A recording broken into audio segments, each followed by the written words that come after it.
Step 9, made direct amends to such people wherever possible, except when to do so would injure them or others. In this step, we go out to our friends, places, people that we have from our 8-step list that we have put on paper and decided with the help of a sponsor that we owe some type of amends to. This could come in the form of financial, criminal, domestic. It could wear many faces.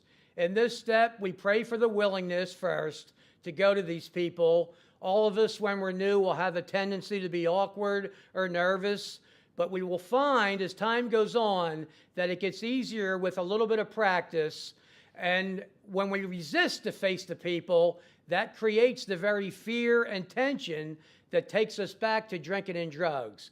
So in this step, we put our head down, we work off of the list we put together in step 8, and for the first time in our life, many of us really point to this part of the program as the beginning of our spiritual experience, the beginning of when we began to feel we were finally on the right road, the road to meaningful recovery.